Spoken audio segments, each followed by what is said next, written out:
Merhaba yazılımla PHP derslerine kaldığımız yerden devam ediyoruz.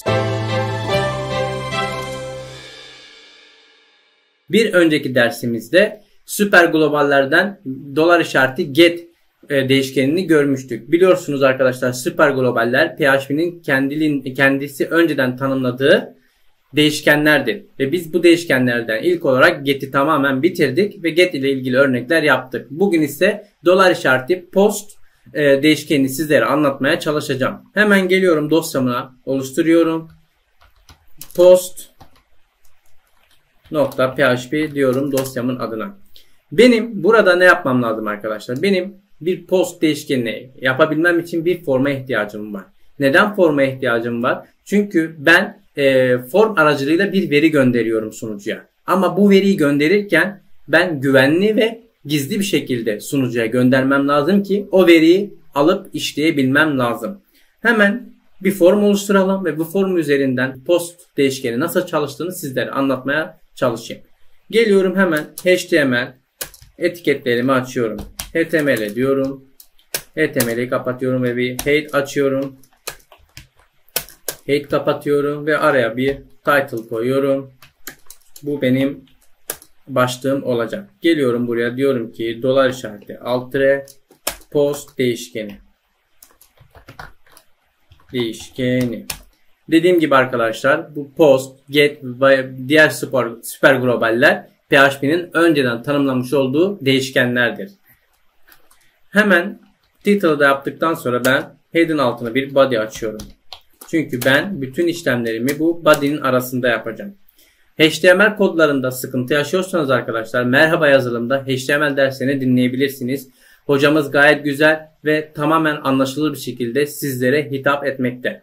Hemen geliyorum, bu araya bir form açıyorum arkadaşlar. Çünkü ben form işlemi yapacağım. Formumu post edeceğim. Ve bir tane label oluşturuyorum. Label'a bir for veriyorum. Bu for'a bir isim değeri veriyorum. Ve form label'ı kapatıyorum. Label'a da diyorum ki adını isim giriniz. İsim giriniz.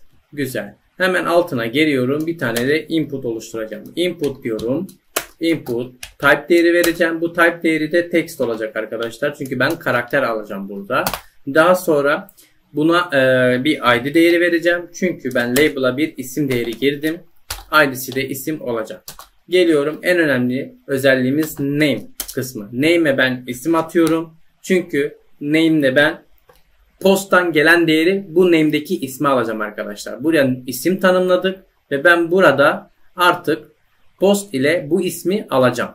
Güzel. Buraya bir br atıyorum ve diğer input'uma geçeceğim.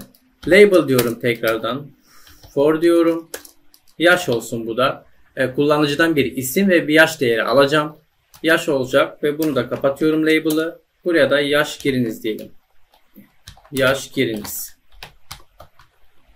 Hemen alta iniyorum. Bir tane daha input oluşturacağım.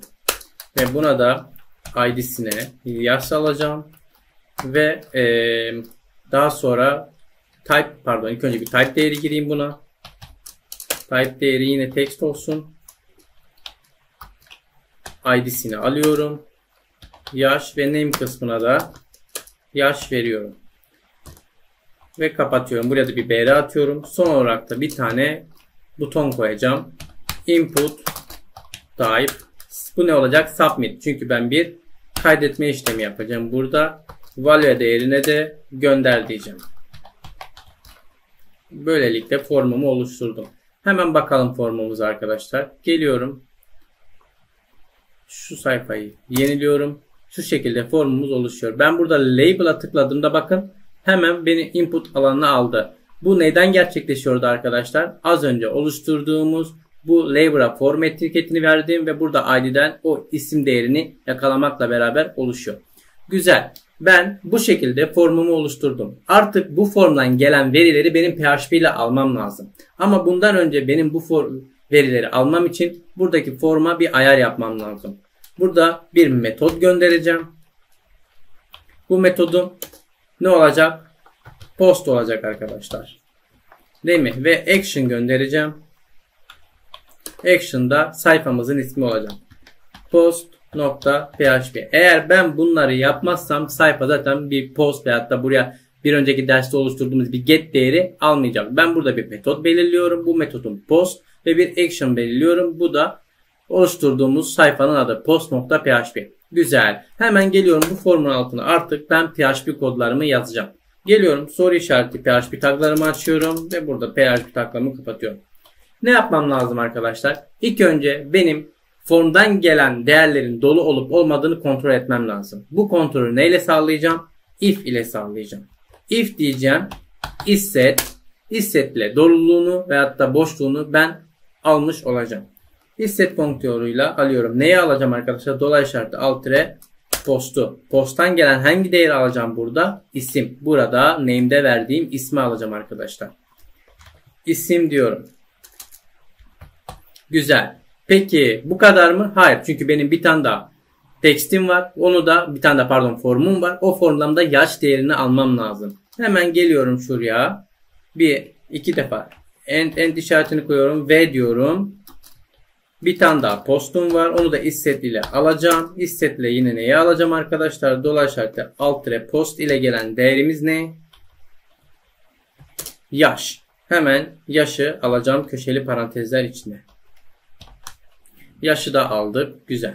Şimdi benim kontrollerimi sağlamam lazım burada. Tekrar anlatıyorum arkadaşlar. Formdan gelen verilerimi, ben inputlara girdiğim verileri şu şekilde buralara ben veri gireceğim. Bu verileri girdiğimde bunların dolu olup olmadığını isset ile kontrol edeceğim. Kontrol ettikten sonra ben artık işlemlerime geçeceğim. Bu işlemlerim ne? Dolar işareti isim diye bir değişken oluşturuyorum ve bu ismi nereden alacağım arkadaşlar?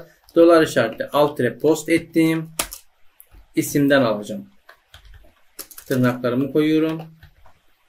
İsimden alacağım ve noktalı virgülümü koyacağım. Ayrıca bir de yaş değeri gelecek. Dolar işareti yaş diye bir değişken oluşturuyorum. Bunu da neyden alacağım? Dolar işareti altre posttan. Post değerlerimi giriyorum. Buraya da yaşı yazıp noktalı virgülümü koyuyorum. Güzel. Bu değerler girdiyse bana artık ekrana bir yazı verecek. Bir mesaj verecek. Echo diyorum. O mesajda da şu şekilde olacak. Merhaba desin bana. Merhaba. Ne olacak burada? Virgül koyalım. Nokta diyelim. Merhaba ne yazsın? Dolar işareti. İsim. İsmi yazacak bana. Ve nokta diyorum. Bir daha tırnaklarımı açıyorum. Ünlem içinde ne olsun? Pardon. Şöyle ünlem içinde yaşını göstersin. Yaşınız desin. Ve buraya da şu tırnaklardan sonra nokta diyeceğim. Dolar işareti yaş değişkenini alacağım. Pardon. Yaş değişkenini alacağım. Nokta diyeceğim. Ve burada da artık sonunda bir tane nokta koysun. Noktalı virgülümü de koydum. Evet arkadaşlar. Bu şekilde eğer ben verilerim dolu geldiğinde bu kontroller sağlandıktan sonra bana burada girdiğim ismi ve yaşı ekranda yazacak. Kaydediyorum ve tarayıcıma geliyorum. Sayfayı yeniliyorum ve buraya isim giriyorum. Ozan diyorum. Yaş 26 diyorum. Gönder dediğimde bakın merhaba Ozan yaşınız 26 diye bir mesaj verdi. Çok güzel. Demek ki ben post işleminde verinin var olup olmadığını issette kontrol ediyorum. Daha sonra bu koşulları sağladığında bana posttan gelen değerleri ekrana bu şekilde yazdırabiliyorum. Bir de şöyle bir şey var arkadaşlar. Mesela biz formlarda veri giriyoruz değil mi? Buralarda bize niyeti kötü olan arkadaşların bize buradan SQL komutlarının göndermesini engellemek ve hatta farklı karakterler girmesini engellemek için fonksiyonumuz var. PHP'nin kendine ait bir fonksiyonu var. Bu fonksiyonda şu arkadaşlar HTML karakter özellik diye bir fonksiyonu var. Bu muydu? Evet bu. Şöyle şunu alalım bu. Bu fonksiyonda bu parantezlerin arasına bu post değerini yazarsam daha güvenli, daha sağlam işler yapmış olurum. Tekrardan geliyorum arkadaşlar buraya. HTML special karakter dediğimde karakter özellikleri deyip bakın otomatikman kendiliğinden parantezi açılıyor ve geliyorum ben bunu alıyorum bu postu direkt bu parantezlerin arasına yerleştirdiğim zaman daha güvenli ve bizi zararlı içeriklerden koruyan sistem olmuş oluyor. Dediğim gibi arkadaşlar, bunlar PHP'nin kendi oluşturduğu fonksiyonlar. Bunları da detaylı bir şekilde sizlere anlatacağım. Daha nasıl bunlarla nasıl işlemler yapılır, güvenlik nasıl sağlanır sizlere daha detaylı anlatacağım. Hemen geliyorum, kaydediyorum arkadaşlar. Yine deneyelim bakalım çalışacak mı? Hemen geliyorum, Mehmet yazıyorum. Şuraya 30 diyorum yaşına. Gönderdiğimde Mehmet yaşınız 30. Güzel. Bu şekilde ilk post örneğimi sizlere anlatmış oldum. Bir sonraki dersimizde posta dosya gönderme işlemlerini yapacağım. Çünkü ben dosya da gönderebilirim postla. Onu da sizlere anlatmaya çalışacağım. Herkese iyi çalışmalar. Kolay gelsin arkadaşlar. Bir sonraki derste görüşmek üzere.